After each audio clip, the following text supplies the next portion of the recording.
Hello everyone, how y'all doing? Hope you're having a great evening so far.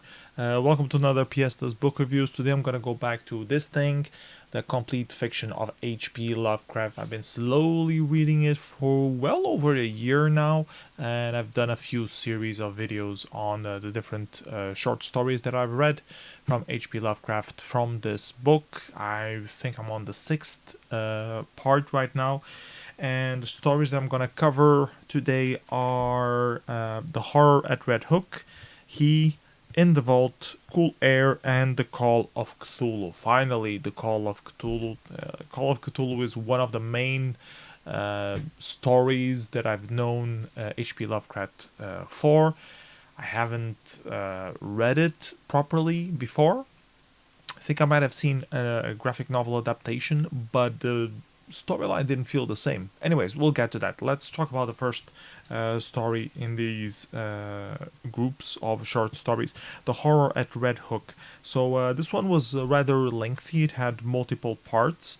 Was good overall. I think I enjoyed it. Was more detective kind of work than the other previous works from Lovecraft, which was a little bit of a breath of fresh air. Still had like a main person going through some things of some supernatural vein, more or less, but it felt more like a detective or following the detective work and connecting to the detective investigation genre that I'm guessing was not that popular back then.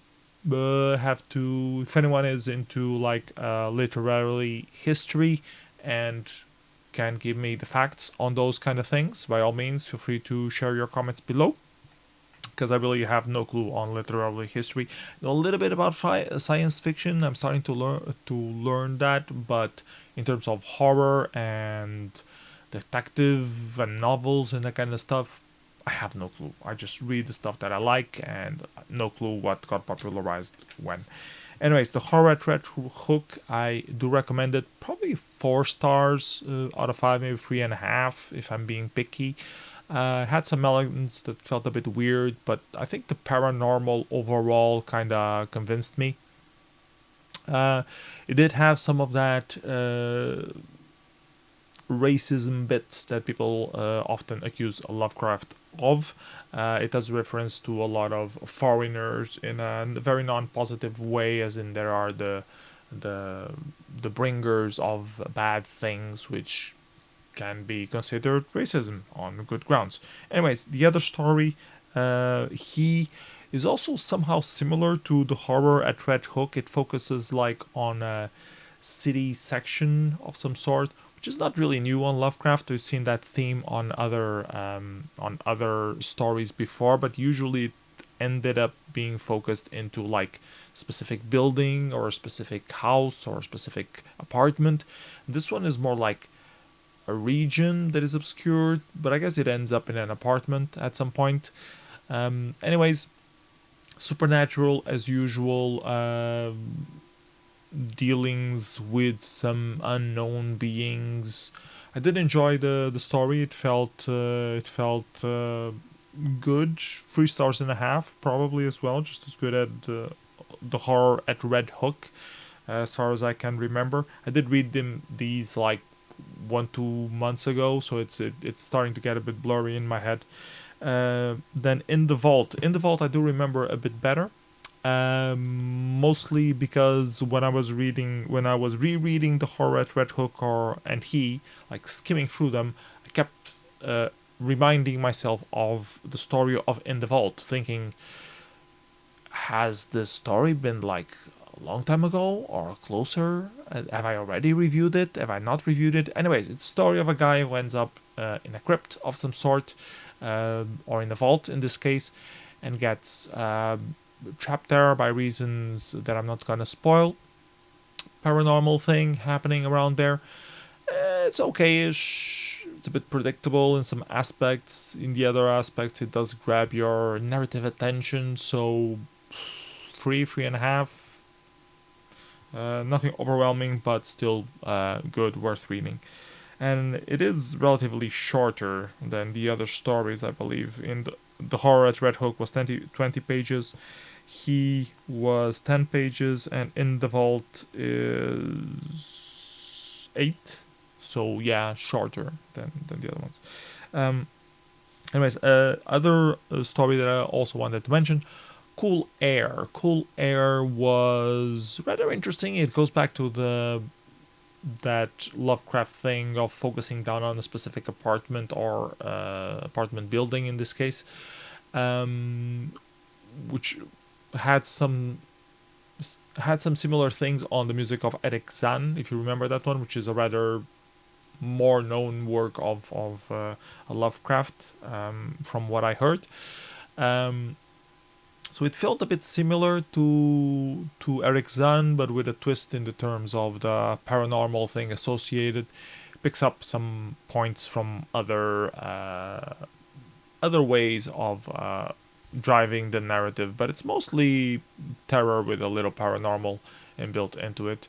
You kind of figure out what's happening halfway through, or at least I did, but it's still an interesting read if you like terror, horror, mystery kind of stuff. And then the big prize, the Call of Cthulhu, finally. 27 pages long, so it was a multi-part. I think it has 3 parts overall. It was a really cool story. I enjoyed that I didn't already know that story from other stuff of Lovecraft.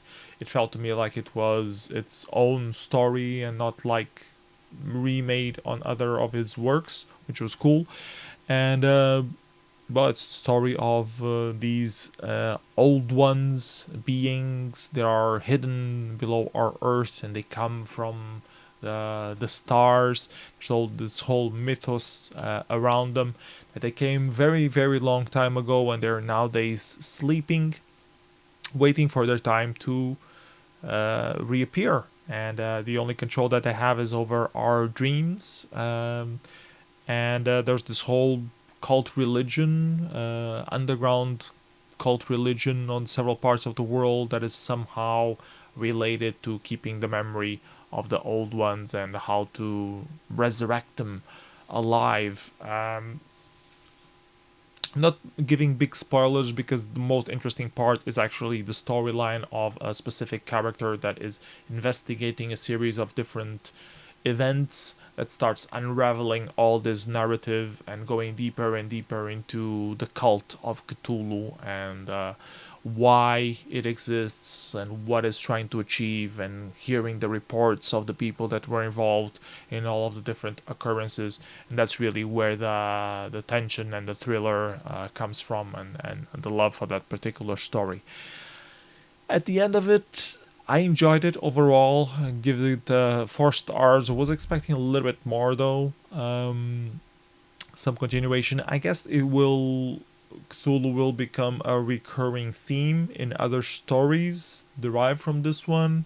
I'm waiting to see how that is shaped up. But for the first Cthulhu story mentioned in Lovecraft's complete fiction of book so far, it was pretty good.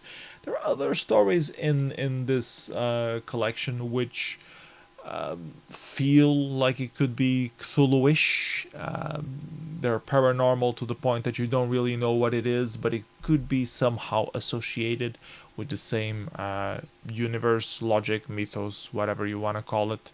So yeah, it was interesting to finally read The Call of Cthulhu. That's a check mark on my Lovecraft obsession.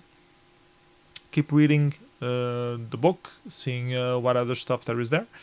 I've been learning a lot from reading a Lovecraft. It does feel a bit dated, like too many descriptions, things like that, which at the time might have made more sense.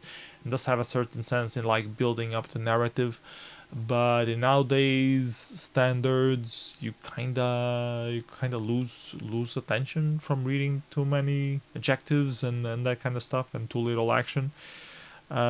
But yeah, still interesting read. Still highly recommend Lovecraft. To anyone who likes horror, terror, that kind of stuff.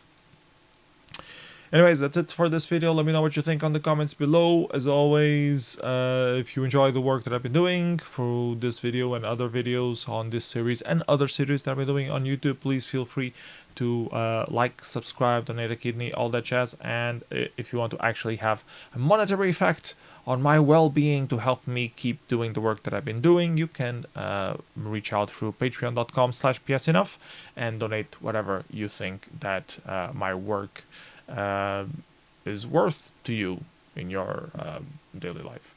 So yeah, thanks for watching. See you next video. Bye bye everyone. Take care.